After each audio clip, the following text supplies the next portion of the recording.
16 सोमवार व्रत कथा।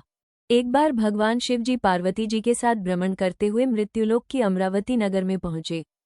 उस नगर के राजा ने भगवान शिव का एक विशाल मंदिर बनवा रखा था। शिव और पार्वती उस मंदिर में रहने लगे। एक दिन पार्वती ने भगवान शिव से कहा, हे प्राणनाथ, आज मेरी चौसा खेलने की इच्छा हो रही है। पार्वती की इच्छा जानकर शिव पार्वती के साथ चौसा खेलने बैठ गए। खेल प्रारंभ होते ही उस मंदिर का पुजारी वहां आ गया।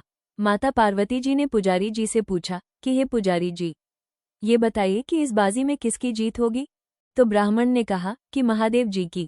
परंतु चौसा में शिव जी की पराजय हुई और माता पार्वती जी जीत गईं।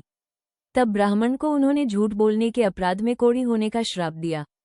शिव और पार्वती उस मंदिर से कैलाश पर्वत लौट गए। पार्वती जी के श्राप के कारण पुजारी कोढ़ी हो गया। कुछ लोगों ने राजा से पुजारी के कोढ़ी हो जाने की शिकायत की तो राजा ने किसी पाप के कारण पुजारी के कोढ़ी हो जाने का विचार कर उसे मंदिर से निकलवा दिया। उसकी जगह दूसरे ब्राह्मण को पुजारी बना दिया।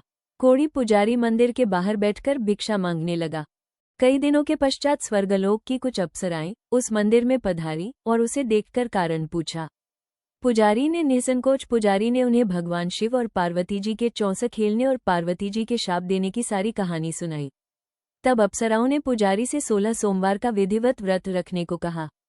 पुजारी द्वारा पूजन विधि पूछने पर अप्सराओं ने कहा, सोमवार के दिन सूर्योदय से पहले उठकर स्नान आदि से निवृत्त होकर स्वच्छ वस्त्र पहनकर आधा सेर गेहूं का आटा लेकर उसके 3 अंग बनाना, फिर घी का दीपक जलाकर गुड़, नैवेद्य, बेलपत्र, चंदन, अक्षत, फूल, जनेऊ का जोड़ा लेकर प्रदोष काल में भगवान शिव की पूजा अर्चना करना। पूजा के बाद 3 अंगों में एक अंग भगवान शिव को अर्पण करके एक आप ग्रहण करें।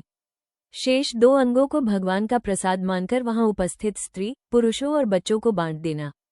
इस तरह व्रत करते हुए जब 16 सोमवार बीत जाएं तो 17वें सोमवार को एक पाव आटे की बाटी बनाकर उसमें घी और गुड़ मिलाकर चूरमा बनाना, फिर भगवान शिव को भोग लगाकर वहां उपस्थित स्त्री, पुरुष और बच्चों को प्रसाद बांट देना।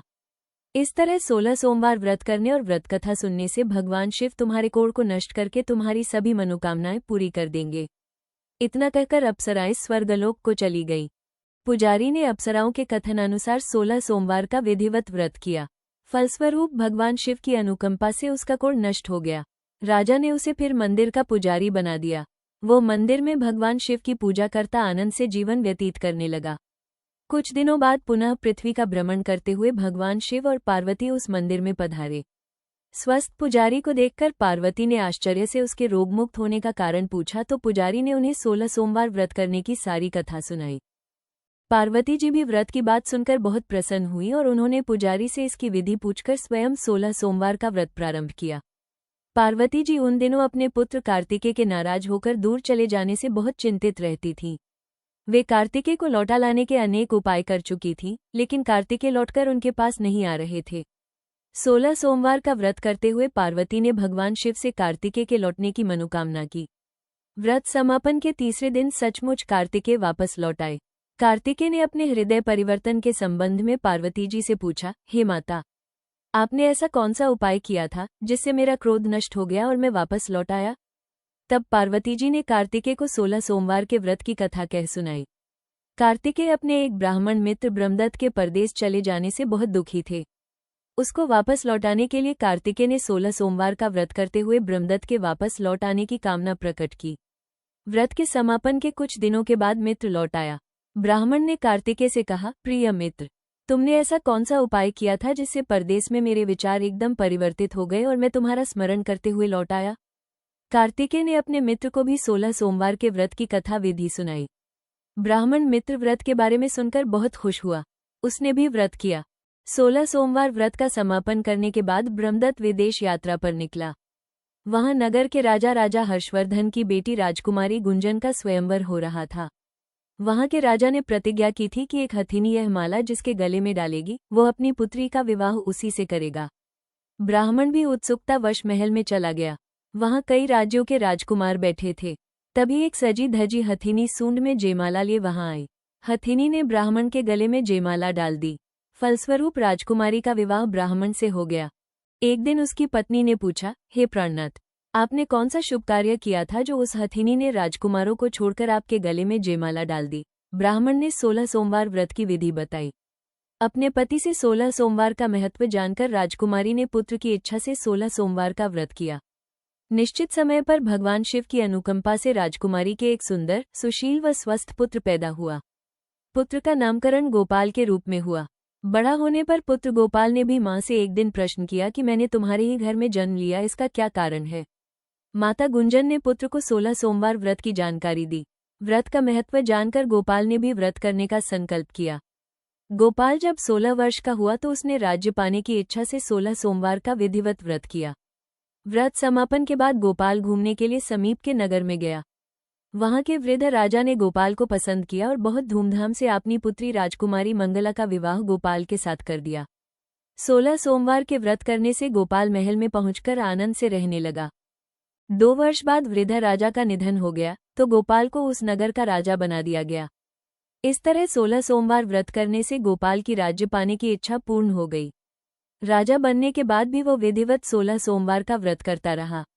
व्रत के समापन पर 17वें सोमवार को गोपाल ने अपनी पत्नी मंगला से कहा कि व्रत की सारी सामग्री लेकर वो समीप के शिव मंदिर में पहुंचे। पति की आज्ञा का उल्लंघन करके सेवकों द्वारा पूजा की सामग्री मंदिर में भेज दी।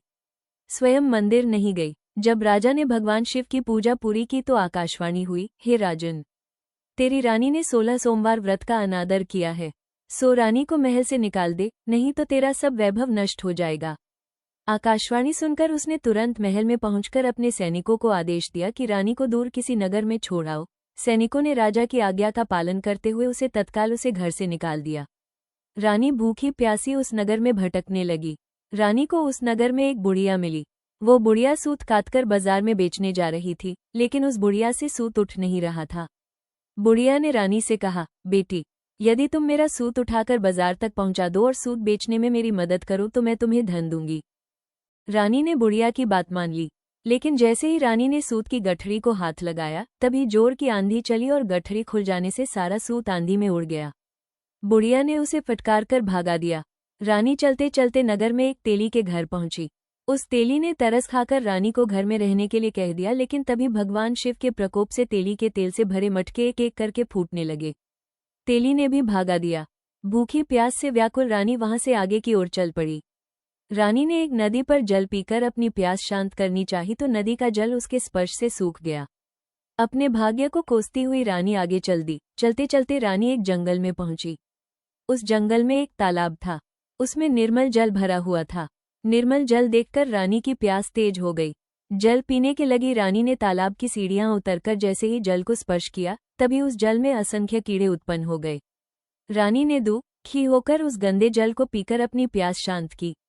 रानी ने एक पेड़ की छाया में बैठकर कुछ देर आराम करना चाहा तो उस पेड़ के पत्ते पल भर में सूखकर बिखर गए। रानी दूसरे पेड़ के नीचे जाकर बैठी। जिस पेड़ के नीचे बैठती वही सूख जाता। वन और सरोवर की यह दशा देखकर वहां के ग्वाले बहुत हैरान हुए। ग्वाले रानी को समीप के मंदिर में पुजारी जी के पास ले गए। रानी के चेहरे को देखकर ही पुजारी जान गए कि रानी अवश्य किसी बड़े घर की है। भाग्य के कारण दर दर भटक रही है। पुजारी ने रानी से कहा, पुत्री, तुम कोई चिंता नहीं करो, मेरे साथ इस मंदिर में रहो, कुछ ही दिनों में सब ठीक हो जाएगा। पुजारी की बातों से रानी को बहुत सांत्वना मिली। रानी उस मंदिर में रहने लगी। रानी भोजन बनाती तो सब्जी जल जाती, आटे में कीड़े पड़ जाते, जल से बदबू आने लगती। पुजारी भी रानी के दुर्भाग्य से बहुत चिंतित होते हुए बोले, हे पुत्री, अवश्य ही तुझसे कोई अनुचित काम हुआ है जिसके कारण देवता तुझसे नाराज है और उनकी नाराजगी के कारण ही तुम्हारी ये दशा हुई है। पुजारी की बात सुनकर रानी ने अपने पति के आदेश पर मंदिर में न जाकर शिव की पूजा नहीं करने की सारी कथा सुनाई। पुजारी ने कहा, अब तुम कोई चिंता नहीं करो, कल सोमवार है और कल से तुम 16 सोमवार के व्रत करना शुरू कर दो। भगवान शिव अवश्य तुम्हारे दोषों को क्षमा कर देंगे। पुजारी की बात मानकर रानी ने 16 सोमवार के व्रत प्रारंभ कर दिए। रानी सोमवार का व्रत करके शिव की विधिवत पूजा अर्चना की तथा व्रत कथा सुनने लगी। जब रानी ने 17वें सोमवार को विधिवत व्रत का समापन किया तो उधर उसके पति राजा के मन में रानी की याद आई। राजा ने तुरंत अपने सैनिकों को रानी को ढूंढकर लाने के लिए भेजा। रानी को ढूंढते हुए सैनिक मंदिर में पहुंचे और रानी से लौटकर चलने के लिए कहा। पुजारी ने सैनिकों से मना कर दिया और सैनिक निराश होकर लौट गए। उन्होंने लौटकर राजा को सारी बात बताई। राजा स्वयं उस मंदिर में पुजारी के पास पहुंचे और रानी को महल से निकाल देने के कारण पुजारी जी से क्षमा मांगी। पुजारी ने राजा से कहा, ये सब भगवान शिव के प्रकोप के कारण हुआ है। इतना कहकर रानी को विदा किया। राजा के साथ रानी महल में पहुंची। महल में बहुत खुशियां मनाई गई। पूरे नगर को सजाया गया। राजा ने ब्राह्मणों को अन्न, वस्त्र और धन का दान दिया। नगर में निर्धनों को वस्त्र बांटे गए। रानी 16 सोमवार का व्रत करते हुए महल में आनंदपूर्वक रहने लगी। भगवान शिव की अनुकंपा से उसके जीवन में सुख ही सुख भर गए। महादेव आपकी मनोकामना